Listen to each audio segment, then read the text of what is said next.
오늘 우리에게 주시는 하나님의 말씀은 출애굽기 25장 1절에서 9절로 성막을 만들라 라는 제목으로 말씀을 보겠습니다.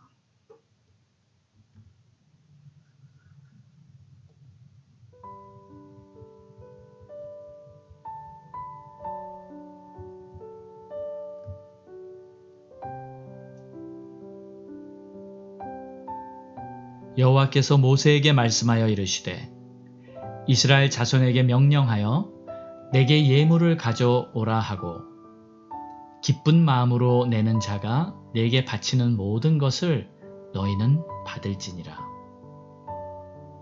너희가 그들에게서 받을 예물은 이러하니 금과 은과 놋과 청색, 자색, 홍색 실과 가는 배실과 염소털과 붉은 물들인 수양의 가죽과 해달의 가죽과 조각목과 등류와 관유에 드는 향료와 분향할 향을 만들 향품과 호마노며 애복과 흉패에 물릴 보석이니라.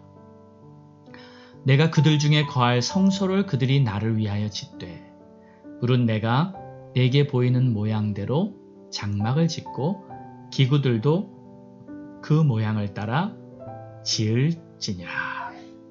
아멘.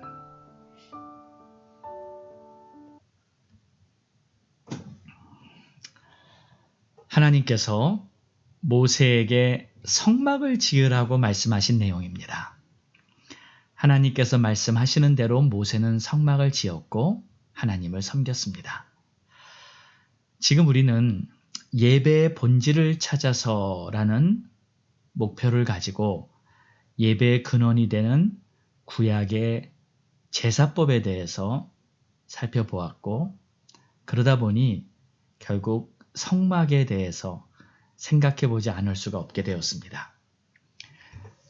제가 교회에서 성막론에 대해서 성경 공부도 했었는데 이제 새벽 예배를 통해서 이 성막에 대한 하나님의 은혜를 나누고자 합니다. 여러분들 중에서도 이 성막에 대해서 체계적으로 배워보신 분들도 계시겠지만 또 아직 성막에 대한 공부를 해보지 못하신 분도 계실 것입니다. 새벽 예배는 사실 성경 공부 시간은 아니기 때문에 자세하게 모든 것을 설명할 시간은 좀 부족할 것 같습니다.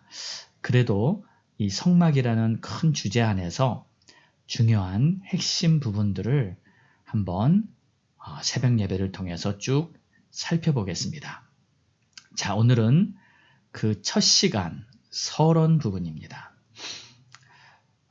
우선 성막은 지금의 교회라고도 볼 수 있습니다. 교회의 근원이 되었던 이 성막을 통해서 시조라고 할 수 있죠. 하나님의 의도 또 하나님의 마음 등을 우리가 한번 헤아려 본다면 이제 앞으로 다시 시작되는 교회의 모임과 예배에 유익한 준비가 될 것으로 보입니다. 자, 그러면 이제 이 성막 속에 이 성경 속에 나타나 있는 이 성막의 위치는 어떤 것일까요? 성막은 한마디로 표현하자면 바로 예수 그리스도입니다. 이 성경에 나오는 모든 사건이나 주제는 예수 그리스도를 증거하고 있습니다.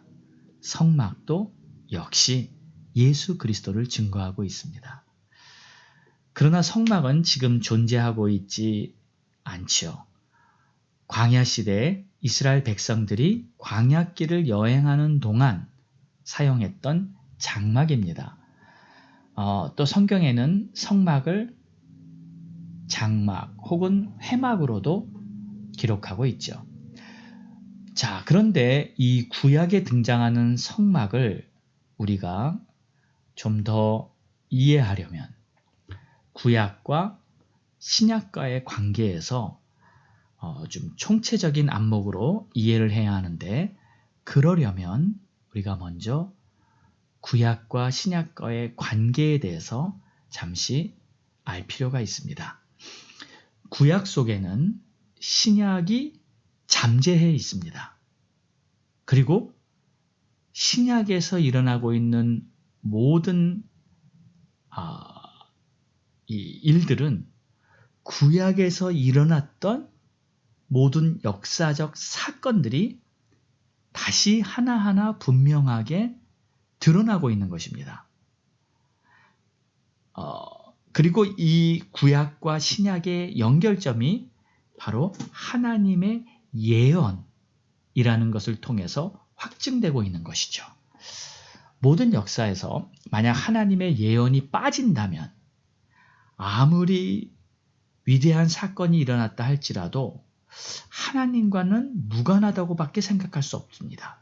그런데 이 모든 구약과 신약을 통틀어 봤을 때 하나님의 예언에 따라서 모든 일들이 전개되었다는 것은 바로 이것이 하나님의 역사라는 확증이 되는 것이죠. 자, 그래서 잠시 이 예언에 대해서 설명을 하겠습니다. 예언은 크게 두 가지 형태가 있습니다. 첫째는 말씀으로 된 예언이 있고, 둘째는 모형을 통한 예언이 있습니다. 말씀으로 된 예언은 여러분들이 잘 아시기 때문에 굳이 설명은 안 하겠습니다. 자, 그럼 모형을 통한 예언에는 어떤 것들이 있는지 보겠습니다. 첫째는 인간입니다. 로마서 5장 14절에는 아담은 오실 자의 모형이라 라는 말씀이 있습니다. 여기서 오실 자가 누굴까요? 그분은 바로 예수 그리스도십니다. 또 제가 지난 주간에도 이 제사법에 대해서 계속 쭉 말씀을 드렸는데 이 제사도 역시 모형을 통한 예언입니다. 바로 십자가의 예수 그리스도를 증거하고 있는 것이죠.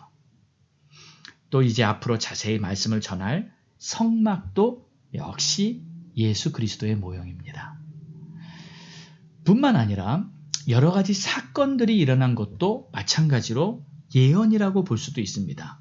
예를 들면 이스라엘 백성들이 하나님을 원망하고 불평했을 때 하나님께서 이 불뱀을 광야에 보내서 백성들이 물려 죽게 됩니다. 그때 광야에서 뱀에 물려 죽어가는 그 백성들을 하나님께서는 모세에게 이렇게 말씀하십니다. 구리뱀을 만들어 나무 장대에 높이 달고 뱀에게 물린 자마다 그 나무에 높이 달린 구리뱀을 보면 생명을 얻을 수 있다는 거예요. 누구든지 그 나무에 달린 구리뱀을 바라본 자는 죽지 않고 생명을 얻을 수 있었습니다. 노아의 홍수 또는 요나가 삼낮 밤낮을 고기 뱃속에 있었던 일들, 에녹이 죽음을 보지 않고 들림받은 일들, 이런 수많은 사건들이 사실 하나님께서 앞으로 하실 일들, 앞으로 하실 계획을 예언하고 있는 하나의 이 모형의 사건이라고 볼 수 있는 것이죠. 자, 그러므로 우리는 성경에서 말하고 있는 여러 가지 예언과 많은 사건들을 결코 소홀히 여기면 안 됩니다. 구약에 나타났던 그 사건들이 지금 이 시대를 사는 우리들에게 앞으로 나타날 하나님의 계획을 암시하고 있다는 것을 깨달아야 합니다. 그리고 이것이 분명히 깨달아질 때 우리는 겸손한 마음으로 주님을 바라보게 되지요. 그리고 주님의 뜻을 이루소서 하며 진정한 기도를 드릴 수 있게 되는 것입니다. 자, 오늘 8절의 말씀을 보십시오. 하나님께서는 이렇게 말씀하십니다. 내가 그들 중에 거할 성소를 그들이 나를 위하여 짓되. 9절에는 무릇 내가 내게 보이는 모양대로 장막을 짓고 기구들도 그 모양을 따라 지을지니라.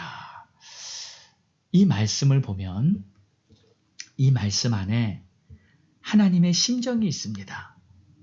하나님이 백성 중에 함께 하시고 싶어하는 그 마음이 그 안에 담겨 있는 것이에요. 사랑하는 우리 성도 여러분, 성경을 쭉 읽어보면 이 성경의 내용은 인간이 하나님을 찾는 이야기가 아니고 하나님이 인간을 찾으시며 하나님이 인간과 교통하기를 원하시는 하나님의 이야기입니다. 다시 말씀드리겠습니다. 이 성경에 나온 모든 내용은 인간이 하나님을 찾는 그런 이야기가 아니고 하나님이 인간과 함께 교통하기 원해서 하나님이 인간들을 찾는 하나님의 이야기인 거예요. 백성들이 하나님을 찾기 위해서 성막을 지은 것이 아닙니다. 하나님, 우리가 성막을 지어 놓을 테니까 여기 와주세요 했던 그런 것이 아니에요. 하나님께서 백성들과 함께 거하시고 싶어 하나님께서 백성들에게 성막을 지으라고 말씀하신 것입니다. 그런데 막상 성막을 짓는 일은 분명히 땀과 노력과 희생이 필요했을 거예요. 오늘 본문을 쭉 보면 사실 성막을 어떻게 지으라고 하나님께서 구체적인 설명을 쭉 다 하고 계십니다. 그대로 하려면 분명히 노력이 필요하고 때로는 희생도 필요합니다. 그렇다면 이 성막을 짓는 것이 인간에게 수고와 노동을 요구하신 하나님의 뜻일까요? 아니면 백성들이 하나님과 함께 할 수 있는 은혜를 베풀어 주시는 하나님의 뜻일까요? 물론 두 번째 후자가 되겠죠. 어느 장로님의 간증이 있었습니다. 이 장로님은 암에 걸려서 병원에 입원하게 되었습니다. 병원에 입원한 후에 자신의 과거를 쭉 뒤돌아보니까 그동안 교회에서 대표기도 하고 또 교회 일을 위해서 적지 않은 헌금도 하고 이런 모든 일들이 솔직히 정직하게 자신을 돌아보니 사람들에게 보이려고 하고 자기의 의를 나타내려고 했던 것 같다는 것이 깨달아지더랍니다. 그래서 그 장로님은 병원에서 크게 뉘우치고 회개하는 시간을 가졌어요. 그리고 자신이 생각했던 자신의 모습은 내가 하나님을 위해서 이렇게 열심히 일하고 이렇게 헌금까지 하고 했던 모든 것들이 무슨 교회를 위해서 자신이 큰 배려를 하고 큰 공로를 이룬 것처럼 큰 희생을 한 것처럼 그렇게 여겼었다는 것이었죠. 그런데 병원에 누워서 막상 하나님 앞에 기도하면서 하나님이 어떤 분이신지 알고 보니까 내가 하나님을 위해서 일하고 헌금하고 수고했던 그 모든 것이 사실은 자기에게 자신을 위한 축복이었고 내가 선택받아서 정말 장로까지 됐다는 것이 하나님의 큰 은혜였다는 것을 깨닫게 되었다는 그런 간증을 했습니다. 맞습니다.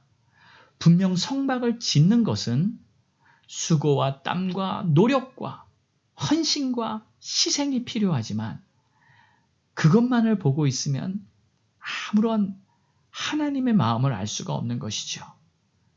하나님께서 우리와 함께 있기를 원하시기 때문에 하나님께서는 성막을 지으라 하셨고 그렇게 성막을 짓는 것은 바로 그 백성들에게는 최고의 은혜의 길이었다는 것이죠. 성막은 하나님께서 백성과 함께 거하시기를 원하는 심정으로 시작된 것입니다. 이 하나님의 심정으로 결국 예수가 세상에 오시게 되었고 결국 예수로 말미암아 영원한 천국에 우리가 갈 수 있는 구원의 길이 열리게 된 것이죠. 우리 사랑하는 성도 여러분, 성막을 통해 나타난 이 하나님의 심정을 잘 알고 우리가 하는 모든 수고와 섬김이 바로 하나님께서 우리와 함께하기를 원하시는 축복의 길이라는 것을 꼭 깨닫고 주님을 바라보시기를 주의 이름으로 축원합니다. 기도하겠습니다. 좋으신 하나님 감사합니다. 하나님께서 부르셔서 하나님께서 우리에게 맡겨주시는 이런저런 일들이 때로는 수고스럽고 힘들고 때로는 헌신이 요구돼서 부담된다고 생각할 수도 있지만 결국 이 모든 일들이 하나님이 우리와 함께 하시기를 원하는 하나님의 심정이 그 모든 것의 시작이 되었다는 것을 깨달을 때 하나님 이것이 바로 나의 축복이요 나의 은혜입니다 라고 고백하며 주님을 기꺼이 따를 수 있는 우리 모두가 되게 도와주시옵소서. 예수님의 이름으로 기도합니다.